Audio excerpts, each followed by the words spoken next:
2026년 대한민국의 직장인이라면 정말 어마어마한 변화를 맞이하게 됩니다. 여러분의 월급, 육아휴직, 심지어 퇴근 시간까지 우리가 일하는 방식 자체가 완전히 바뀐다고 하는데요. 자, 오늘 이 노동법 대변혁의 핵심이 대체 뭔지 하나하나 같이 뜯어보겠습니다. 아니 근데 이 모든 변화가 대체 어디서부터 시작된 걸까요? 그 시작은 바로 이 숫자 144만 명입니다.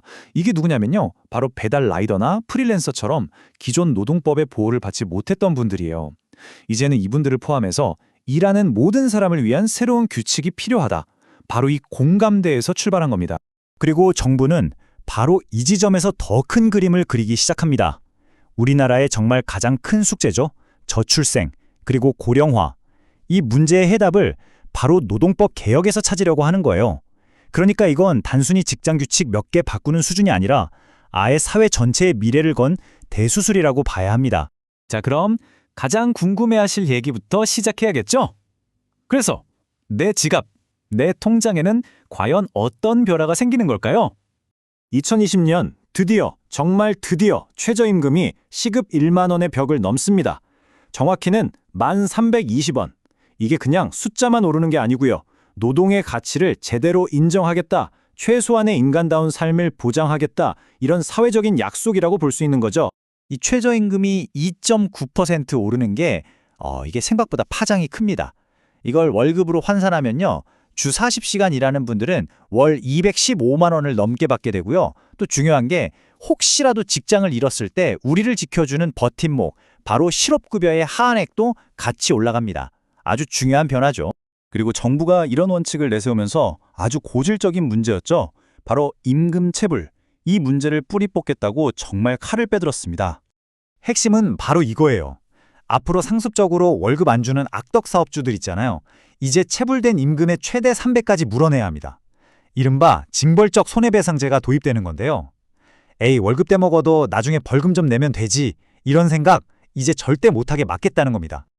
자, 그런데 월급이 오르는 만큼 우리가 내야 하는 돈도 조금 늘어납니다. 바로 4대 보험료인데요. 이건 뭐 더 튼튼한 연금과 건강보험 시스템을 만들기 위한 거니까요. 국민연금하고 건강보험료율이 조금씩 오를 예정입니다. 자, 지금까지는 돈 얘기를 해봤는데요. 사실 이번 개혁의 진짜 핵심, 진짜 승부수는 바로 가족에 있습니다.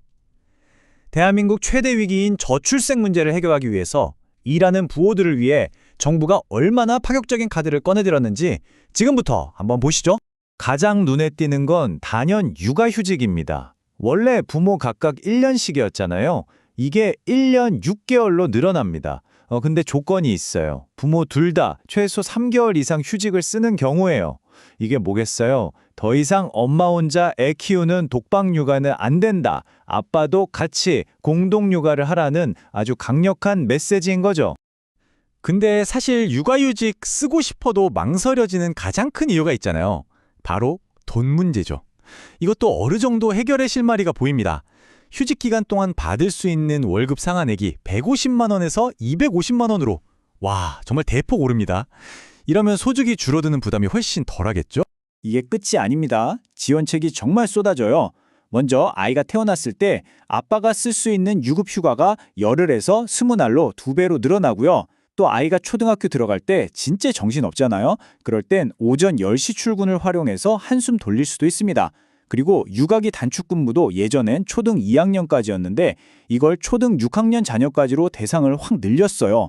훨씬 오랫동안 아이를 돌볼 수 있게 된 거죠. 자, 이렇게 돈도 더 주고 시간도 더 주는 걸 넘어서요. 아예 우리가 일하는 방식, 우리 직장 문화 자체를 바꾸는 새로운 규칙들도 도입됩니다. 많은 분들이 공감하실 텐데 이른바 포괄임금제라는 이름으로 공짜 야근 시키는 거요. 이제 여기에 강력한 브레이크가 걸립니다. 앞으로는 모든 회사가 직원들의 근무 시간을 객관적으로 정확하게 기록하고 관리해야만 해요. 그리고 당연히 일한 만큼 1분 1초까지 정확하게 돈을 줘야 하는 게 법적인 의무가 되는 겁니다. 여기서 한 발 더 나아가서 주 4.5일제라는 어떻게 보면 좀 꿈 같은 얘기의 가능성도 열립니다. 정부가 일단 중소기업부터 보조금을 지원하면서 시범적으로 한번 해보자 이렇게 장려하는 건데요. 이걸 통해서 정말 오랫동안 이어져 온 우리 사회의 장시간 노동 문화를 한번 바꿔보자는 시도인 거죠. 이번 변화의 또 다른 중요한 축은 바로 안전망입니다. 더 많은 사람들을 더 다양한 위험으로부터 보호하기 위해서 이 사회적 안전망을 더 넓고 촘촘하게 만드는 겁니다. 특히 산업 안전 분야의 목표는 정말 절실합니다. 2026년까지 일하다가 돌아가시는 분들의 수를 OECD 평균 수준인 0.29명, 만 명당 0.29명까지 낮추겠다는 거예요. 이건 그냥 숫자가 아니라 더 이상 일터에서 안타까운 목숨을 잃는 일이 없도록 만들겠다는 국가의 강력한 의지 표현입니다. 이런 목표를 달성하기 위해서 노동자 추정 원칙이라는 아주 강력한 제도가 도입됩니다. 이게 뭐냐면요. 쉽게 말해서 앞으로는 뭔가 애매하다? 그럼 일단 노동자로 보는 거예요. 만약 사업주가 아니다, 이 사람은 우리 직원이 아니다라고 주장하려면 직접 그걸 증명해야 합니다.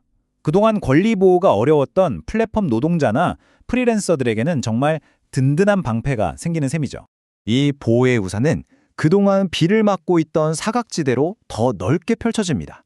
예를 들면 법의 보호를 받기 힘들었던 5인 미만 작은 사업장 직원들도 이제 당당하게 연차 휴가를 쓸 수 있게 되고요. 배달 라이더처럼 일하는 시간이 불규칙했던 분들도 이제는 소득을 기준으로 사회보험 혜택을 받을 수 있게 됩니다. 한마디로 우리 회사는 작아서 안 돼, 나는 특수고용이라 안 돼, 이런 말들이 더는 통하지 않게 되는 겁니다. 자, 이제 마지막입니다. 이번 개혁은 어쩌면 우리 모두의 가장 먼 미래에 대한 질문, 바로 우리는 과연 언제까지 일할 수 있을까? 이 질문에 대한 답도 담고 있습니다. 100세 시대라는데 우리의 길어진 직장 생활, 어떻게 하면 안정적으로 마무리할 수 있을까요? 안정적인 노후를 위한 로드맵이 그려졌습니다. 먼저 2026년부터 퇴직연금 가입이 단계적으로 의무화되기 시작하고요. 동시에 정년, 즉 법적으로 일할 수 있는 나이를 65세까지 늘리는 것에 대한 사회적 논의도 본격적으로 시작됩니다. 핵심은 이거죠. 더 오래 일할 수 있게 하고 은퇴 후에는 더 든든한 기반 위에서 살 수 있도록 하겠다. 자, 정리해보면 이렇습니다. 이 모든 변화를 꿰뚫은 핵심은 딱 하나예요. 이번 개혁은 그냥 법조항 몇 개 고치는 그런 차원의 얘기가 아니라는 겁니다. 우리의 지갑 사정, 가족과의 시간, 일하는 문화, 말 그대로 우리 삶의 거의 모든 영역에 영향을 미치는 정말 거대한 전환점이라고 할 수 있습니다. 2026년에 시작될 이 거대한 실험, 어쩌면 대한민국 현대사에서 가장 야심찬 사회적 실험일지도 모릅니다.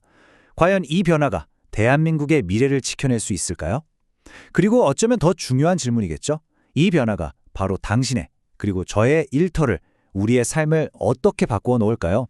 그 답은 아마 앞으로 우리가 직접 경험하고 또 함께 만들어 가야 할 겁니다.